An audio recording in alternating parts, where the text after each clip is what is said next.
Is Jahnavi and welcome to study seed.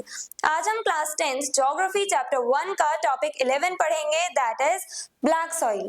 हमने पिछले video में first type of soil discuss करी थी, दैट इज एलुवियल सॉइल, और आज के वीडियो में हम second type of soil discuss करेंगे जो कि है ब्लैक सॉइल। अब ब्लैक सॉइल के बारे में इन डिटेल हम आज की वीडियो में पढ़ने वाले हैं। आज की वीडियो में हम देखेंगे ब्लैक सॉइल की क्या क्या कैरेक्टरिस्टिक्स हैं और ये कैसे बनती है, कैसे फॉर्म होती है, उसके बारे में हम आज के वीडियो में इन डिटेल डिस्कस करेंगे। Black soil is one of the most fertile soils in India. India में पाई जाने वाली जितनी भी फर्टाइल सॉइल्स हैं उनमें से एक सॉइल है ब्लैक सॉइल। एलुवियल सॉइल भी बहुत ज्यादा फर्टाइल होती है और फिर ब्लैक सॉइल की भी बात करें तो ये भी फर्टिलिटी के मामले में कम नहीं है। ब्लैक सॉइल भी बहुत ज्यादा फर्टाइल होती है। इसमें भी हम various types of crops cultivate कर सकते हैं और सबसे ज्यादा इसे बेटर माना जाता है, बेस्ट माना जाता है कॉटन प्रोडक्शन के लिए, कॉटन कल्टीवेशन के लिए। It is also known as regur soil और लावा सॉइल। अब ब्लैक सॉइल को रेगूर सॉइल भी कहा जाता है, लावा सॉइल भी कहा जाता है। लावा सॉइल इसे क्यों कहा जाता है वो हम अभी आगे डिस्कस करेंगे। It is called black soil because of its dark color due to the presence of iron and humus। अब ये जो ब्लैक सॉइल है इसे ब्लैक सॉइल कहा क्यों जाता है, क्यों इसका नाम ब्लैक सॉइल है? क्योंकि ये जो सॉइल है वो दिखने में टोटली ब्लैक कलर की होती है, या तो डीप ब्लैक कलर की होगी या थोड़ा बहुत ग्रेइश टेक्सचर हमें देखने को मिलता है, ग्रेइश कलर हमें देखने को मिलता है। तो जो ब्लैक सॉइल है उसे ब्लैक सॉइल इसलिए कहा जाता है क्योंकि ये जो सॉइल है वो एकदम डार्क कलर की होती है, ब्लैक कलर की होती है। और ये ब्लैक क्यों होती है? क्योंकि इस सॉइल में हमें ह्यूमस देखने को मिलता है, यानी ऑर्गेनिक मैटर अच्छे अमाउंट में हमें देखने को मिलता है। साथ ही साथ आयरन कंटेंट भी इसमें पाया जाता है इस सॉइल में, इसीलिए इसे ब्लैक सॉइल कहा जाता है। आयरन कंटेंट और ह्यूमस की वजह से इस सॉइल का कलर ब्लैक हो जाता है, डार्क कलर की हो जाती है सॉइल। और ये सॉइल जब डार्क कलर की है, ब्लैक कलर की है, तो उसी की वजह से इसका नाम ब्लैक सॉइल पड़ गया। तो हम ब्लैक सॉइल को ब्लैक सॉइल क्यों कहते हैं? Because of its dark colour. Areas where it is found. अब ब्लैक सॉइल पाई कहाँ जाती है? Black soil is mainly found in the Deccan Plateau regions covering parts of Maharashtra, Madhya Pradesh, Gujarat, Andhra Pradesh, Tamil Nadu and Northern Karnataka। अब black soil जो है वो हमें mainly Deccan region में देखने को मिलती है। इंडिया का जो पेनिनसुला वाला एरिया है उस साइड में हमें देखने को मिलती है, जैसे महाराष्ट्र, मध्य प्रदेश, गुजरात, आंध्र प्रदेश, तमिलनाडु और कर्नाटक का नॉर्दर्न पार्ट जो है कर्नाटक का वहां तक, जहां पे हमारे डेक्कन प्लेट्यूज हैं, उस एरिया में हम लोगों को ब्लैक सॉइल ज्यादा देखने को मिलती है। तो ये कुछ एरियाज हैं जहां पे हमें ब्लैक सॉइल्स देखने को मिलती है in India. Then formation of black soil. अब ब्लैक सॉइल बनती कैसे है, कैसे फॉर्म होती है? Formed from the weathering of volcanic rocks of the Deccan Trap region। ये जो ब्लैक सॉइल है वो डेक्कन एरिया में पाई जाती है। तो डेक्कन एरिया में क्यों पाई जा रही है ये? क्योंकि डेक्कन एरियाज में जो भी प्लेट्यूज वगैरह हैं या डेक्कन एरियाज में जो वोल्केनोज वगैरह थे उनके रॉक्स की वजह से ही ये ब्लैक सॉइल बनी है। Over millions of years, these lava rocks broke down to form this dark, fertile soil। काफी मिलियन ऑफ ईयर्स पहले क्या हुआ, पहले से ही ये जो वॉल्केनिक रॉक्स हैं वो टूट टूट के ब्लैक सॉइल बनने लगी। मिलियंस ऑफ ईयर से ये चला आ रहा है, वॉल्केनिक रॉक्स की ही वजह से ये ब्लैक सॉइल बनती है। अब वॉल्केनोस पहली बात कैसे बनते हैं? तो जो हमारी अर्थ सरफेस होती है उसमें बीच में क्रैक्स आ जाते हैं। अब ये जो क्रैक्स आ जाते हैं जिन्हें हम फॉल्ट भी कहते हैं, और जब अर्थ के सरफेस के अंदर कोई मूवमेंट होती है तो यहाँ से लावा जो है वो बाहर आता है और कलेक्ट होने लगता है इस एरिया में। तो अब लावा जहां से भी बाहर आ रहा है, जिस एरिया पे फॉल्ट है, जहां पे ब्रेक हो रखी है अर्थ की क्रस्ट, तो वहां पे लावा ऊपर आएगा, वहां से लावा ऊपर आएगा और फिर यहाँ कलेक्ट होने लगता है, इस टाइप से फॉर्म बनाने लगता है और यहाँ पे जा करके फाइनली इस टाइप से हमारा पूरा वॉल्केनो बनता है।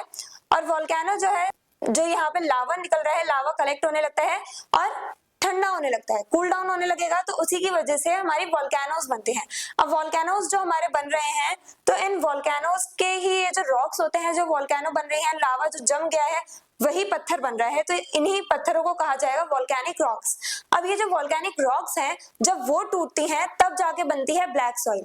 अब ये वॉल्केनोज पहली बार बने किससे हैं? लावा की वजह से। लावा ठंडा हुआ है तब जाकर के ये वॉल्केनो बने हैं और ये वॉल्केनो में ये जो रॉक्स पाए जा रहे हैं जिन्हें हम वॉल्केनिक रॉक्स कह रहे हैं, तो उनके ब्रेकडाउन की वजह से, उन वॉल्केनिक रॉक्स के टूटने की वजह से हमें ब्लैक सॉइल मिलती है, ब्लैक सॉइल बनती है इन वॉल्केनिक रॉक्स के टूटने की वजह से।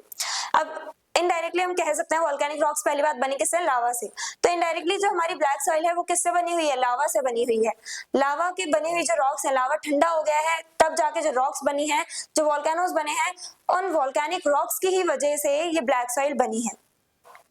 तो ये जो वोल्केनिक रॉक्स हैं इनके टूटने की वजह से ये ब्लैक सॉइल बनी। काफी मिलियंस ऑफ ईयर्स से ये प्रोसेस चला आ रहा है। लावा रॉक्स यानी यही वोल्केनिक रॉक्स जो हैं वो टूटती हैं और तब जाके ये डार्क कलर की हमारे पास इतनी ज्यादा फर्टाइल ब्लैक सॉइल आती है। और इसी वजह से black soil is also called lava soil because of it's volcanic origin. अब क्योंकि वोल्केनिक रॉक्स से ये ब्लैक सॉइल हमें मिल रही है, ब्लैक सॉइल कैसे बन रही है, वोल्केनिक रॉक्स की वजह से, और इसी वजह से इस सॉइल को लावा सॉइल भी कहा जाता है। यहाँ पे जो डाउट था लावा सॉइल क्यों कहा जाता है वो अब क्लियर हुआ कि लावा सॉइल इसे क्यों कहा जाता है, बिकॉज ये जो रॉक्स हैं वो लावा की वजह से बन रही हैं, यानी कि वोल्केनिक रॉक्स जो है उनकी वजह से, लावा रॉक्स जो है उनकी वजह से हमें ब्लैक सॉइल मिलती है। उनके टूटने की वजह से, लावा रॉक्स के टूटने की वजह से ब्लैक सॉइल बनती है और इसी वजह से इन्हें लावा सॉइल भी कहा जाता है। कैरेक्टरिस्टिक्स, अब फीचर्स क्या है, क्या कैरेक्टरिस्टिक्स हैं, या हम कह सकते हैं composition of the black soil क्या है। ब्लैक सॉइल के कंपोजिशन, ब्लैक सॉइल का कैरेक्टरिस्टिक्स फीचर्स क्या है। Colour, deep black to greyish black. Deep black यानी एकदम प्रॉपर ब्लैक कलर से लेकर के थोड़ी ग्रेइश कलर में हमें ये सॉइल देखने को मिलती है। Texture, clay smooth and fine grain, एकदम फाइन ग्रेन होते हैं, यानी कि फाइन इसके पार्टिकल्स होते हैं, बहुत बारीक पार्टिकल्स होते हैं, कोई भी हमें नोड्यूल्स देखने को नहीं मिलते। और साथ ही साथ क्लेई टेक्सचर होता है, यानी कि थोड़ी लोमी टाइप की होती है क्लेई टेक्सचर, यानी कि इसकी वाटर होल्डिंग कैपेसिटी भी अच्छी होगी। तो मॉइस्चर रिटेंशन यानी कैसी है इसकी वाटर होल्डिंग कैपेसिटी कैसी है, excellent, can hold water for a long time. Water holding capacity excellent है, काफी अच्छी है, लंबे समय तक ये ब्लैक सॉइल अपने अंदर वाटर होल्ड करके रख सकती है, वाटर को ये एब्जॉर्ब करके रख सकती है काफी लंबे समय तक ब्लैक सॉइल। फर्टिलिटी, अब हाईली फर्टाइल है, बहुत ज्यादा फर्टाइल होती है ये सॉइल और इंडिया की one of the most fertile soils में से एक है। तो ये जो ब्लैक सॉइल है वो बहुत ज्यादा फर्टाइल है और इसी की वजह से इसमें वेरियस क्रॉप्स कल्टीवेट की जा सकती हैं। अब ब्लैक सॉइल में न्यूट्रिएंट्स कौन कौन से पाए जाते हैं, यानी इस ब्लैक सॉइल में कौन से ऐसे न्यूट्रिएंट्स होते हैं जो बहुत ज्यादा इंपॉर्टेंट है हमारे प्लांट्स के ग्रोथ के लिए। तो ब्लैक सॉइल में कौन से न्यूट्रिएंट्स पाए जाते हैं, it is rich in iron, potassium, calcium and aluminium. तो ये सारे जो न्यूट्रिएंट्स हैं वो ब्लैक सॉइल में पाए जाते हैं, अच्छे अमाउंट में ये सारे न्यूट्रिएंट्स अवेलेबल होते हैं ब्लैक सॉइल में। But it is poor in phosphorus and nitrogen, but phosphorus और नाइट्रोजन ये जो दो हमारे न्यूट्रिएंट्स हैं वो ब्लैक सॉइल में हमें देखने को नहीं मिलते, यहाँ बहुत कम अमाउंट में देखने को मिलते हैं। यानी जो फास्फोरस और नाइट्रोजन है वो इतने अच्छे अमाउंट में, इतने लार्ज अमाउंट में नहीं पाए जाते हैं ब्लैक सॉइल में। क्रैक्स इन ड्राई सीजन, अब ड्राई सीजन में यानी समर सीजन के टाइम पे क्रैक्स डेवलप हो जाते हैं, दरारें पड़ने लगती हैं इस सॉइल की टॉपमोस्ट लेयर पे। Develop white cracks when dry, which helps in aeration of the soil. अब क्योंकि जब ड्राई सीजन में ये जो क्रैक्स आने लगते हैं, क्रैक्स डेवलप होते हैं ब्लैक सॉइल में, तो उसकी वजह से ये जो एरेशन का प्रोसेस है वो अच्छी तरह से हो जाता है। एरेशन का प्रोसेस यानी कि जो एयर है वो सॉइल में अंदर तक जा सकती है, इन क्रैक्स के बीच में से जो एयर है वो इजीली पास कर सकती है और सॉइल की नीचे वाली लेयर्स तक वो एयर पहुंच सकती है। अब ये इतना इंपॉर्टेंट क्यों है, एयर का सॉइल में जाना इतना इंपॉर्टेंट क्यों है, क्योंकि हमें पता है कि सॉइल में काफी सारे माइक्रो ऑर्गेनिजम्स रहते हैं जिन्हें ऑक्सीजन की जरूरत है ब्रीथ करने के लिए, रेस्पिरेशन के लिए। और साथ ही साथ प्लांट्स जो हैं, अब प्लांट्स का जो एरिया टॉप पे है, लैंड के ऊपर है, उस एरिया का तो आसानी से ओपन इन्वायरमेंट से एयर मिल रही है, वो रेस्पायर कर पा रहे हैं, रेस्पिरेशन का प्रोसेस चल रहा है इजीली। बट रूट्स का क्या, रूट्स जो हैं वो सॉइल के अंदर होती हैं, लैंड के अंदर होती हैं, उनके पास ओपन एनवायरनमेंट नहीं है, तो वो जो रूट्स हैं वो भी रेस्पिरेशन करती हैं, उन्हें भी ऑक्सीजन चाहिए होती है टू ब्रीथ। और इसकी वजह से ये जो एयर पार्टिकल्स सॉइल के अंदर अवेलेबल होते हैं, अंदर प्रेजेंट होते हैं, वो रूट्स यूज करती हैं उन ऑक्सीजन पार्टिकल्स को, ये रूट्स यूज करती हैं रेस्पिरेशन प्रोसेस के लिए।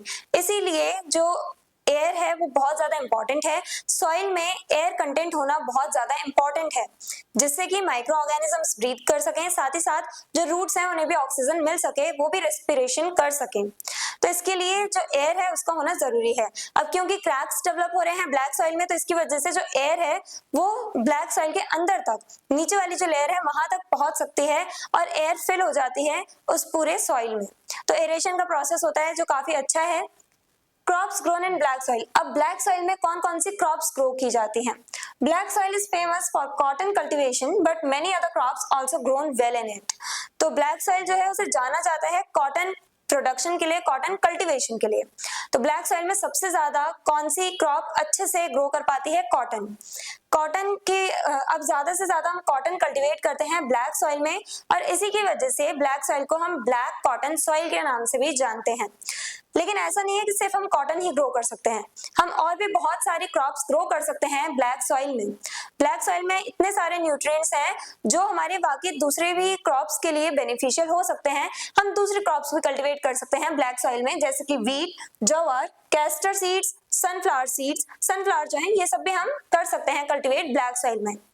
और भी बहुत सारे दूसरे क्रॉप्स हैं जो जैसे शुगर केन हम एलुवियल सॉइल में भी कल्टीवेट कर सकते हैं, साथ साथ ब्लैक सॉइल में भी। तो ये जो ब्लैक सॉइल है उसमें भी हम वेरियस काइंड ऑफ क्रॉप्स जो है वो ग्रो कर सकते हैं, कल्टीवेट कर सकते हैं। Then importance of black soil. अब ये इतनी इंपॉर्टेंट क्यों है? क्योंकि ये बहुत ज्यादा फर्टाइल है, फर्टिलिटी की वजह से ये सॉइल बहुत ज्यादा इंपॉर्टेंट है। साथ ही साथ रिच इन मिनरल्स, इसमें काफी सारे मिनरल्स पाए जाते हैं। कौन कौन से न्यूट्रिएंट्स पाए जाते हैं वो हमने डिस्कस किए। Then self-aerating property helps the soil remain healthy। अब क्योंकि self-aerating property यानी ये जो एरेशन होता है इन क्रैक्स की वजह से, तो इसकी वजह से एयर जो है वो इजीली पास हो जाती है। सॉइल की जो नीचे वाली लेयर है, लोएस्ट लेयर है, वहां तक एयर कंटेंट पहुंच जाता है, एयर पार्टिकल्स पहुंच जाते हैं सॉइल में। तो इसकी वजह से जो सॉइल है वो हेल्दी रहती है, सॉइल में एयर कंटेंट अवेलेबल रहता है, एयर पार्टिकल्स जाते रहते हैं, रिचार्ज होते रहते हैं। तो इसकी वजह से ये जो सेल्फ एरेटिंग प्रॉपर्टी है, जो ये ब्लैक सॉइल है वो खुद में जैसे क्रैक्स ले आती है। जब ड्राई सीजन में जब ब्लैक सॉइल में क्रैक्स आ जाते हैं तो उसकी वजह से जो एरेशन का प्रोसेस होता है, उसी एरेशन के प्रोसेस की वजह से ये सॉइल बहुत ज्यादा हेल्दी रहती है। अब लिमिटेशंस क्या हैं, कौन सी प्रॉब्लम्स हैं ब्लैक सॉइल में? Become sticky when wet and hard when dry. तो जब ये मिट्टी जो है वो गीली हो जाती है तो वेट होने के बाद का जो टेक्सचर है वो इसका अलग ही होता है, स्टिकी होता है। कोई भी सॉइल आप लोगे, ठीक है, वो उतनी स्टिकी नहीं होगी, वो मड वाला टेक्सचर जरूर आ जाएगा सॉइल का। लेकिन ये जो ब्लैक सॉइल होती है इसका कैसा टेक्सचर आ जाता है? स्टिकीनेस आ जाती है, इसमें स्टिकी टेक्सचर हो जाता है। यानी ये जो ब्लैक सॉइल होती है, जब इसमें हम वाटर कंटेंट बढ़ाएंगे, जब ब्लैक सॉइल गीली होगी तब ये चिपचिपी होती है, स्टिकी होती है, और हार्ड, बहुत ज्यादा हार्ड हो जाती है सूखने के बाद, तभी तो इसमें क्रैक्स आते हैं। यानी ये जो सॉइल है इसमें अगर आप ज्यादा पानी, अगर इसमें वाटर कंटेंट ज्यादा अवेलेबल है तो ये बहुत ज्यादा स्टिकी हो जाएगी, और अगर कम वाटर कंटेंट है तो इसमें क्रैक्स आने लगेंगे। तो मॉडरेट वाटर लेवल होना चाहिए, वाटर कंटेंट होना चाहिए ब्लैक सॉइल में। तो ये एक इसकी लिमिटेशन है, ना ज्यादा वाटर हो सकता है ना कम वाटर हो सकता है, क्योंकि दोनों ही कंडीशन में ये सॉइल एकदम खराब हो जाएगी, यानी कल्टीवेशन लायक नहीं रहेगी। Lacks nitrogen, phosphorus and organic matter, so it needs fertilisers. हमने देखा था फॉस्फोरस और नाइट्रोजन इसमें नहीं होता है कंटेंट, तो इसकी वजह से ये जो सॉइल है उसमें हमें फर्टिलाइजर्स का यूज करना पड़ता है। नाइट्रोजन नहीं है, फॉस्फोरस नहीं है, ऑर्गेनिक मैटर यानी ह्यूमस नहीं है, तो इसकी वजह से ब्लैक सॉइल में हम अगर कल्टीवेशन करते हैं तो हमें फर्टिलाइजर्स का यूज करना पड़ता है। Water logging can occur. अब वाटर लॉगिंग हो सकती है। हमने देखा था कि ये जो ब्लैक सॉइल है उसका वाटर होल्डिंग कैपेसिटी जो है, इस ब्लैक सॉइल की वाटर होल्डिंग कैपेसिटी जो है वो बहुत ज्यादा बढ़िया है, काफी एक्सेलेंट है। ये काफी लंबे समय तक बहुत ज्यादा अमाउंट में वाटर होल्ड करके रख सकती है ब्लैक सॉइल। तो इसकी वजह से वाटर लॉगिंग होने के चांसेस ज्यादा हो जाते हैं, यानी सॉइल में वाटर लेवल बढ़ने के चांसेस बहुत ज्यादा हो जाते हैं। अब अगर वाटर लेवल बढ़ेगा तो ये सॉइल जो है स्टिकी हो जाएगी और प्लांट्स के ग्रो करने लायक नहीं रहेगी। हम कल्टीवेशन नहीं कर सकते हैं जब ये स्टिकी रहती है या ड्राई रहती है, क्रैक्स आने लगते हैं। तो एक सही लेवल पे हमें वाटर कंटेंट होना चाहिए हमारी ब्लैक सॉइल में, तब जाके हम कल्टीवेशन अच्छे से कर पाएंगे और डिफरेंट काइंड ऑफ क्रॉप्स हम कल्टीवेट कर सकते हैं ब्लैक सॉइल में भी। लेकिन मेनली इसे जाना किस क्रॉप की वजह से जाना जाता है? कॉटन कल्टीवेशन के लिए। कॉटन कल्टीवेशन की ही वजह से इस सॉइल को ब्लैक कॉटन सॉइल भी कहा जाता है। अब क्योंकि ये वोल्केनिक रॉक्स के टूटने से बनती है तो इसे लावा रॉक भी कहा जाता है। अब ये ब्लैक कलर की होती है, एकदम डार्किश कलर की होती है, तो इस वजह से इसे ब्लैक सॉइल भी कहा जाता है। इसमें ब्लैक कलर आता कहाँ से है? आयरन कंटेंट की वजह से। आयरन और ह्यूमस जो है वो इसे डार्क कलर या कह लो ब्लैक कलर प्रोवाइड करते हैं। तो आज की वीडियो में हमने जाना कि ब्लैक सॉइल के कौन कौन सी कैरेक्टरिस्टिक्स हैं, फीचर्स क्या हैं इसके, वो हमने जाना। हमने देखा कि ये इतनी इंपॉर्टेंट क्यों है और इसकी लिमिटेशंस क्या हैं, ये सब हमने आज जाना ब्लैक सॉइल के बारे में in detail. I hope everything is clear.